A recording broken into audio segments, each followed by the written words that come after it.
ದುಬೈಯಲ್ಲಿ 13,000 rupees per ಗ್ರಾಮಿಗೆ ಬಂದಿದೆ. ಅಲ್ಲಿ no GST, no making charge, no wastage, very pure ಆಗಿರೋ ಒಂದು ಗೋಲ್ಡ್ ರೇಟ್ ಮಾತ್ರನೇ ಪೇ ಮಾಡಬೇಕು. ಆದರೆ ನೀವು ನಮ್ಮ ಬೆಂಗಳೂರಲ್ಲಿ GST, ವೇಸ್ಟೇಜು, ಮೇಕಿಂಗ್ ಚಾರ್ಜು ಎಲ್ಲ ಸೇರಿಸಿ ಪರ್ ಗ್ರಾಮಿಗೆ 16,130 ರುಪೀಸ್ ಅಪ್ರಾಕ್ಸಿಮೇಟ್ಲಿ ಆಗಿ ತೊಗೊಂಡಿರೋ ಅಂಥದ್ದು. ಸೊ ದುಬೈ ಗೋಲ್ಡಿಗೂ ನಮ್ಮ ಬೆಂಗಳೂರು ಗೋಲ್ಡಿಗೆ ಕಂಪೇರ್ ಮಾಡಿದ್ರೆ 3,130 ರುಪೀಸ್ ಡಿಫ್ರೆನ್ಸ್ ಬರ್ತಿದೆ ಪರ್ ಗ್ರಾಮು ಇವತ್ತಿನ ರೇಟಿಗೆ. ಸೊ ಇವರು 55 ಗ್ರಾಮ್ಸ್ಗೆ ದುಬೈಯಲ್ಲಿ 7,15,000 ರುಪೀಸ್ ಪೇ ಮಾಡಿದ್ದಾರೆ. ಅದೇ ಅವರು ಬೆಂಗಳೂರಲ್ಲಿ 55 ಗ್ರಾಮ್ಸ್ ತೊಗೊಂಡಿದ್ರೆ 8,87,000 ರುಪೀಸ್ ಆಗ್ತಾ ಇತ್ತು.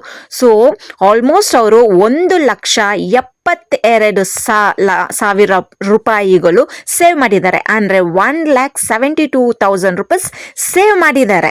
ನನ್ನ ಹತ್ರ ದುಬೈ ಟ್ರಿಪ್ ಪ್ಯಾಕೇಜ್